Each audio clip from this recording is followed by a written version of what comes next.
Welcome to Rauta's opinion video about the band called Enslaved.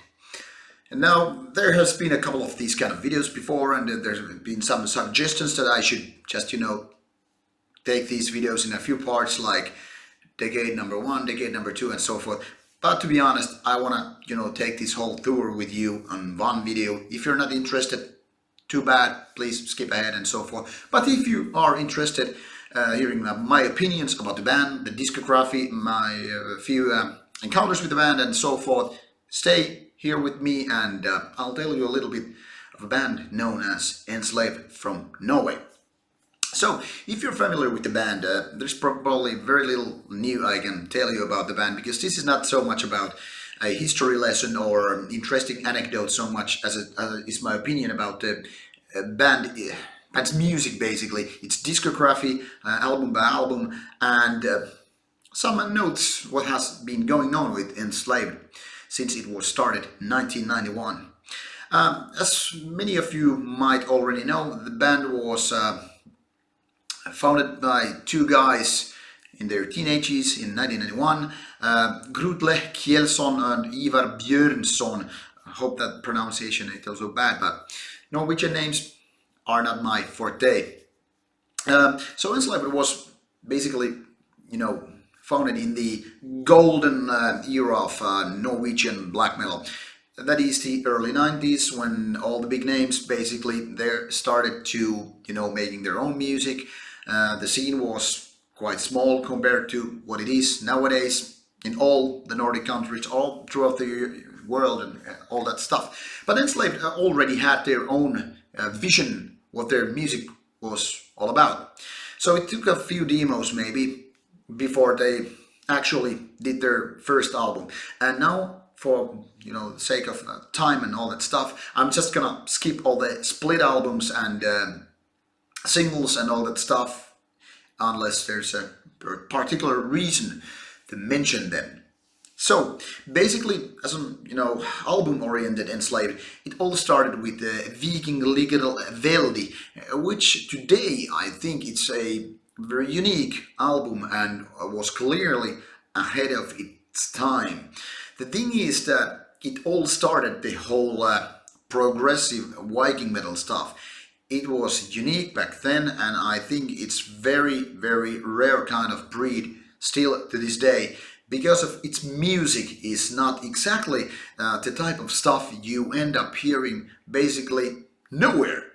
And the thing is that these guys, I don't know if they had such a strong vision back then, but they we're creating their own kind of stuff. It has pretty awesome riffs, even weird ones, which is like, what the hell is going on around here? It still sounds to me like these guys were just experimenting and creating riffs which were not typical in any kind of extreme metal, not to mention Norwegian black metal in the first place. And that's when they actually still had this old logo with upside down crosses or inverted crosses and old stuff. So it was clearly a kind of a black metalish feeling, even though Enslaved was always on their Viking path, Asatru, their Viking gods, the myths and all that stuff, which has been very interesting stuff for me as well. Now, Viking Legal Veldi got its LP release earlier this year for the first time ever. I think at least was informed in that way, and I think it's a now good chance, grab that great piece of an album for your collection if you have still missed that album. I don't think it's, it's by far not their best album ever, but as a debut album, and being that kind of unique, kind of one of a kind stuff, it's magnificent. It's really interesting one, and that is also the weird thing that when it came for the second album, Frost, and I'm gonna just make sure I get the numbers all right here. When Frost came, I think officially the same year, 1994. That was when I was 19, and when I went to the record store, I was basically intrigued by the backside of the album. The guys having their kind of a Viking wear helmets and all that stuff. And the songs like Loki and Fenris and all that stuff, which were yet again about the Viking mythology. It was like, I really must check out this band because those kind of names, they were, like calling me out of darkness or whatever, because I had been like into the Viking myths since I was a kid. But for a reason or another, I didn't get to listen to Enslaved, just not yet anyway. But Frost was totally different type of album compared to the debut album. It was fast, it was intense, it was kind of a really cold album. With its fast-paced music and not so progressive riffs, it was like a different band altogether.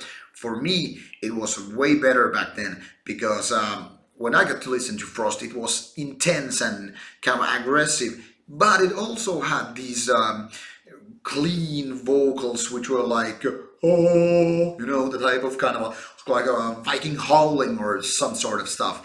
And to me it was different of those other Norwegian black metal albums because it kind of had the same intensity and all the riffs which were like cold and evil picking stuff, but it was also having this kind of Nordic feeling that it wasn't just one of those black metal bands out there. It had this own Viking stuff, kind of different aura.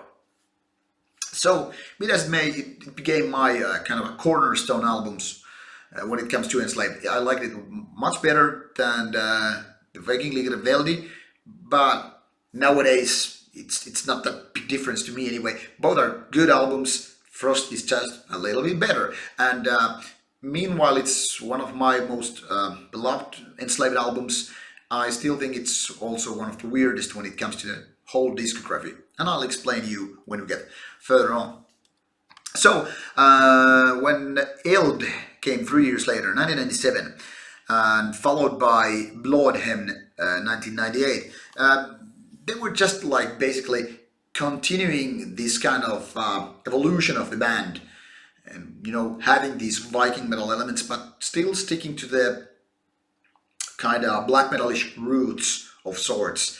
And to me, those two albums, they were more hand in hand together than the two previous albums. It was like the band was experimenting and trying to find out which way they're gonna play, and also that was the face of the band when the logo changed. They just skipped the inverted crosses and had Mjolnir logo on its or symbol part of the logo, which was yet again a nice underlining fact that they were not a black metal band, like anti-Christian or anything satanic.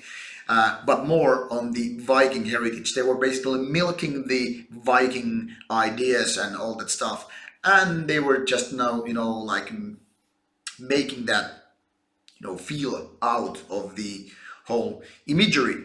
And in my opinion, Bloodhem is the weakest of, or maybe the second weakest of the first four albums. Meanwhile, Eld is, stronger and more well composed than Bloodhem, and it's kind of different than Frost, but it also has the same elements. Bloodhem is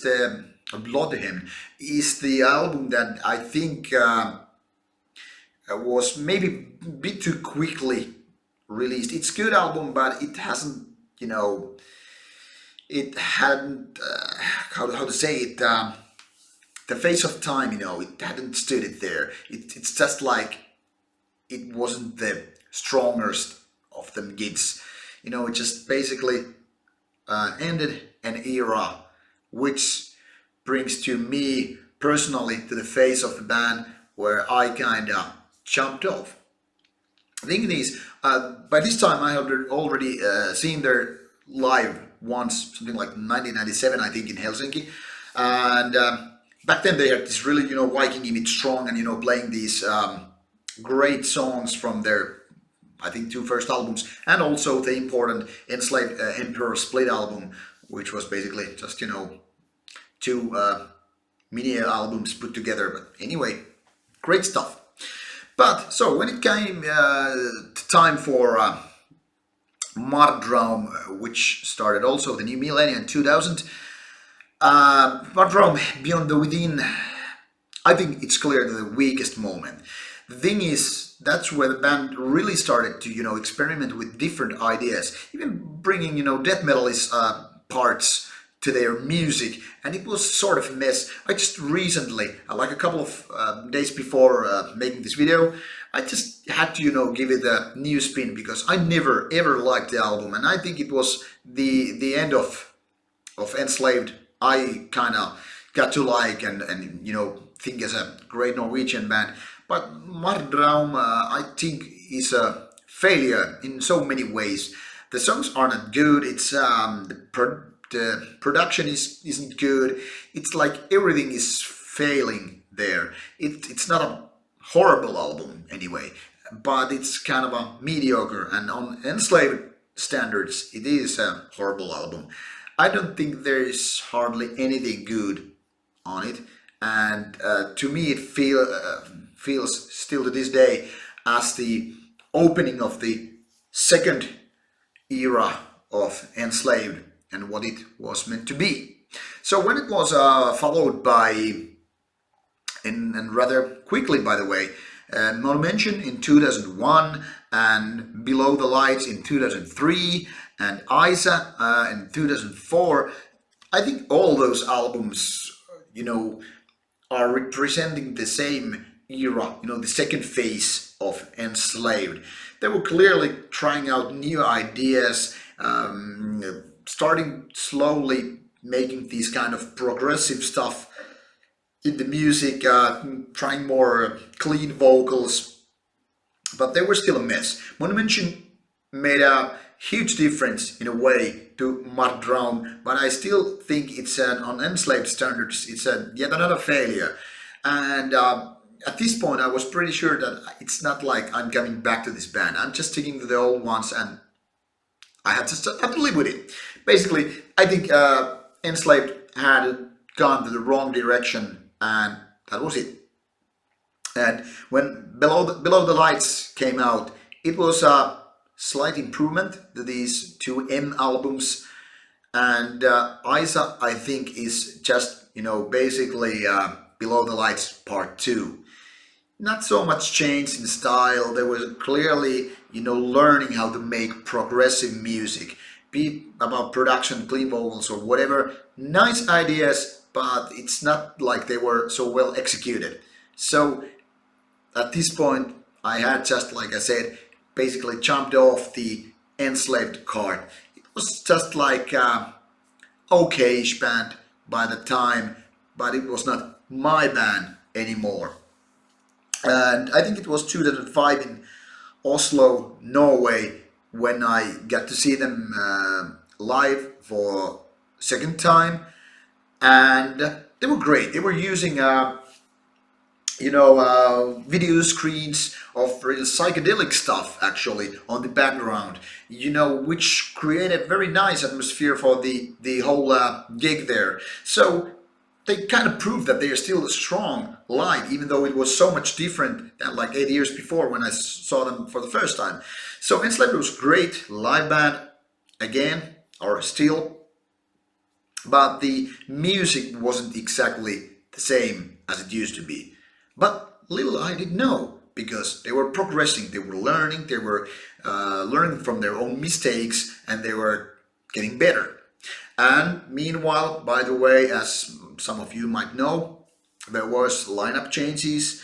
So after 2002, if I remember correctly, only the two original members were in the band, and new ones were getting in, and all that kind of changed the dynamics of the band during these years. I don't know the details, how much these new guys made music or changed the evolution of the band, and maybe it doesn't even matter. The thing is, the band was learning, it was changing, it was progressing, it was experimenting. Everything was kind of like a storm of stuff. But like I said, it was not an overnight change. It took like 4 albums to kind of get to the phase three. And at this point was the album that, basically brought back my belief in the band. And this big name was Rune in 2006. Now, this is one of the special albums when it comes to me listening to Enslaved. Um, this doesn't has to do anything with the band per se, but I have to say it because it kind of was a reason why I got so much hooked into the band again. So there was like a renovation or of sorts in my apartment back then. So I had to live with my friend's place for a couple of months or so. It was autumn time, early dark evenings, lots of rain, dead leaves on whatever, and MP3s had already become more and more part of the music listening by then. Of course, this had already been going for the few years already, but back then, having own kind of, MP3 players, back way before smartphones anyway, it was the stuff, when I would just, walk in a city or park or whatever, listening to these with my earbuds and all that stuff. And Rune started to make so much more sense after these weaker albums. So after I got to, review the album from, just basically promo CD and all that stuff, I kind of kept spinning the album when I was walking outside or bicycling or whatever. And that was the kind of like the moment when I realized that now this band has totally moved to next level. It wasn't so much about being better than Frost, because I think in a way Rune, which started in my opinion in phase 3 of the band, I think it's very much on the same level as Frost as his second album, even though they are like two different bands. Yes, there were still these kind of shrieking black metalish vocals, but the music was totally different, and it definitely had the same elements as Below the Lights or Isa, but I still think that Rune is way better executed. It's so much stronger when it comes to compositions, riffs, just everything. It is like a first time I found a gem in the band's already 15 years of existence. So it was like great to find again, like an old friend you hadn't been hanging out with for like past 10 years or so. So much happened, in my opinion, from Martyrdom to Rune, even though it wasn't 10 years exactly. But anyway, since Bloodhem, I had lost my interest, and Rune was suddenly there. And it was better than Bloodhem. It's better than Eld, maybe. I don't know. It's hard to compare because so much difference. But the thing is that Rune was the album that actually, made this big impact. Now when I'm listening to album, I still kind of get the nostalgic feeling in a way, even though it's just like 11 years ago. But anyway, I kind of like feel again the moment when I found again this my old friend of sorts. So it's an important album to me, but little did I know it was just maybe the first step to greatness of whatever. So when this kind of got the second album of the part 3, Vertebrae, in 2008, at first I was like, this cannot beat Rune, because it was basically the same, but little evolution had already happened. That is also when I got to interview the band for the first time in Wacken Open Air, where they played a great show, by the way. I even got this nice t-shirt, which is basically too tight for me nowadays. I still use it, but it's not so comfy anymore. But we had like 1 hour chat with Grutle, and talking all about how they started back in the early 90s, when there was not so much black metal scene, but it was just, guys listening to thrash metal, death metal, black metal, all kind of stuff, and they were just, mixed together. We had a couple of beers, I think, and we were just talking about how things used to be so different. And of course, we talked about a lot of music. Since it was like 9 years ago, it's not like I can remember many of the details. Sorry for that. I would like to drop an anecdote or two here, but too bad. My memory isn't what it used to be. But all I can say is that it was one of the most pleasant interviews I guess I have ever done, because it was so much like two guys having a long conversation about metal music and how the scenes used to be so different. It wasn't about black metal versus death metal or whatever. It was just, young kids trying to make something their own. It wasn't about ideological wars or fighters bickering or anything all that. It was interesting stuff. Maybe even something that I would like to see more happening these days. But back to the music. So Vertebrae was a bit different than Rune, and at first I think it was a bit of a disappointment, but I was maybe expecting a little bit more. Nowadays I think Vertebrae is definitely at least as good as Rune, maybe even better if I had to pick one of those albums on a deserted island or whatever. And I think that was one of those pinnacle moments when the band kind of had totally reached on a new level.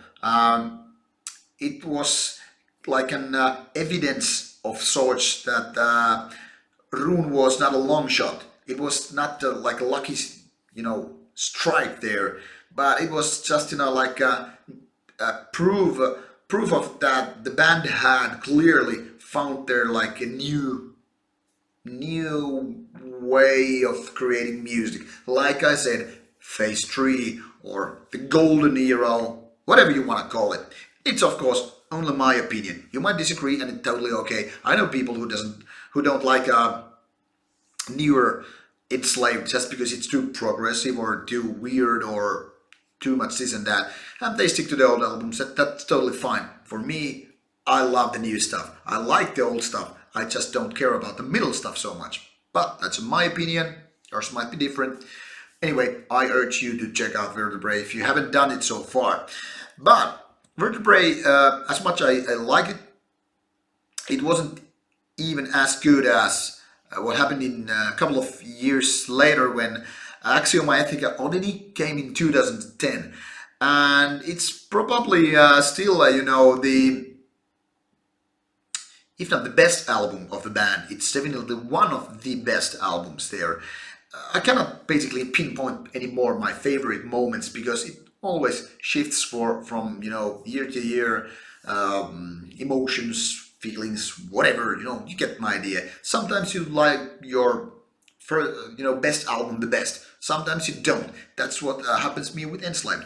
But Axioma Ethica Odyssey is one of the best albums. Just the title, the first track when the album opens with its 9 minutes lengthy one, and it's just awesome. It's just so greatly flowing. It's like light, and yet it's so dark, and yet it's so progressive. It has just every greatness there, from vocals to riffs or compositions, you name it. Awesome album. I think definitely one of the best. So when Rauta, the one with the capital letters, came out 2 years after that, 2012, yet again I felt a little bit of disappointment in the sense that it's not like you easily top the best album or one of the best albums of the band. So I loved the album back then, and I still do, but it doesn't have kind of the vibe that Axiom had.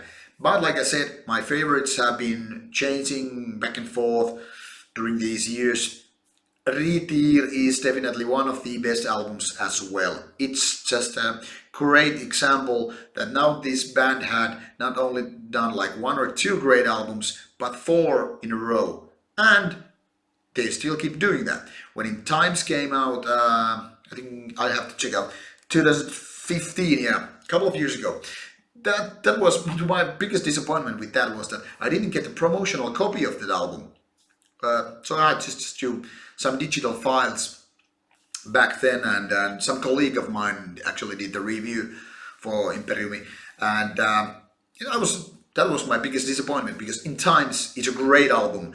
I never probably gave it enough spins to make it comparable to these other albums before it, because those I had gotten and reviewed, so I have to, like I had to, and I got the pleasure to listen to them many times before writing a review. And in times I did not get the chance, so it kind of, for me, it was kind of like one of those that in between. Nevertheless, I listened to the album, and I still actually did today, and it's just great album. It is, I think that is also one of the best albums. It might be as well as like those 3 albums before the newest one are probably the greatest ones. At least they are part of it. So in times is something that I never get to listen to that much, but when I give it a spin, I just, instantly, I'm like, oh my goodness, this is so great. It's just like a great album. All the parts are there. Like I said, compositions, vocals, you know what I mean. And when you consider all this, in times, ritir, axiomatica, odini, vertebrae, rune, that is why E is a little bit of disappointment. The one I'm talking about here, the latest, the 14th album of the band. So it's like the band has been evolving. They have been experimenting and progressing and all that stuff. And I think that's still happening with E. But considering that those great albums before it, those 5 albums before it, E is a little bit of disappointment. Maybe it needs more playing time. Maybe it will just, grow throughout the years. What basically happened with Rune. I'm not totally happy about the review score. Maybe something I did writing of it back in the release date. But I think that's also proving that, albums get, they grow throughout the years. So when you give, the first impression might be still true after 10 or 20 years, but it's also that some albums, they don't, stand the test of time. Maybe after 5 or 10 years, you're like, this isn't as good as it used to be. There's something wrong with this album. Or it might be the other way around. And you're like, man, why didn't I like this so much when it was out? Why I do like it now? So who knows? E might just, grow in a way to become one of those better albums. It is definitely a good Enslaved album. It's not like something I wanna diss. It is actually an album I kinda look forward to listening again after a few months, maybe in the coming years, because it's clear that these guys are evolving when it comes to the music. They are progressing all the time. They are trying new ideas, yet still trying to make it sound like Enslaved. So I have mixed feelings. Will there be phase 4 of the band ever? Or will it just go like this, like it has been the past, I don't know, 11 years or so? And before we call it a day with this video, there's one particular mini CD which actually got a proper release also this year, combined with a 7-inch EP they had, and that is the Sleeping Gods / Thorn. Now Thorn is a 2-track 7-inch, which I just check it out because I don't remember actually. It came in 2011, like the Sleeping Gods, and that was a clear disappointment in my opinion. It was like 2 weaker Enslaved songs on a 7-inch, so I never got into enjoying it that much. But the Sleeping Gods, which I totally understand why it was released as a special release in 2011, is a 5-track mini CD, or I think it was digital only release back in time. That is one of the weirdest Enslaved albums, or not albums, but mini CDs or releases ever, because it has ambient tracks and it has 2 great Enslaved tracks which are kind of timeless. They also have the elements of early Enslaved stuff, but then again also this progressive stuff, even some kind of old trashy vibes in a way. But these ambience or the ambient tracks which are there, made it very special to me. And that used to be for a very long time in my MP3 player or smartphone when I was, walking around the city, maybe going to a bar, or even when I came out to the bar during like 4 a.m. in the morning, and I just put my earplugs, and I was just, man, this is so great. It's definitely one of my favorites still to this day, and it's kind of sad that those songs, those 5 tracks, never made it on a full album. But luckily, like I said, they have been released this year with the Thorn tracks. So now they are available, and I urge you to check out that particular weird release if you haven't done it so far. It even might be the best Enslaved tracks there. I'm not sure, but it's definitely in my top 3 Enslaved releases, even with those Thorn tracks, which I said are not that good. So, all greatness there, except that when I saw Enslaved a couple of years ago, maybe 3 or 4 years ago already, for my 4th time in Tuska Festival, Helsinki, they were just great. But also this year, when they released the Live at Roadburn live album, that was a clear disappointment. And I don't know why. Maybe they don't, work so well with live albums. But the mix of songs and the sound and all that stuff, not there yet.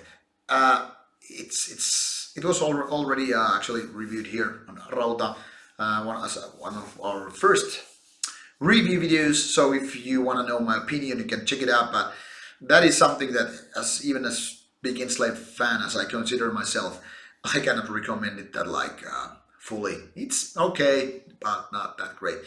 But I'm still looking forward to see them on stage again, because after all, this is like a very long video of saying that Enslaved is one of the best bands in the world of metal music, and I still hope that they are making more of these great albums. So if you haven't checked out their whole discography, start doing it today. And if you have to skip something, do it with Mardrown, Monumention, maybe Below the Lights and Eyes, I think. But great band from Norway. I hope them all the best. They are simply awesome. Thank you for watching this very long video about Enslaved and stuff. And if you like it, please click the like button. If you don't, click the dislike. And as always, please comment if you have any thoughts about Enslaved or other things in the world. And if you haven't subscribed to the video channel already, but you like to do it, please click it. It's somewhere there, or who knows where. Anyway, keep listening to Enslaved, stay metal and all that stuff. Looking forward to hear your comments. Thank you for watching. This is all from me today. Good night and listen to Enslaved.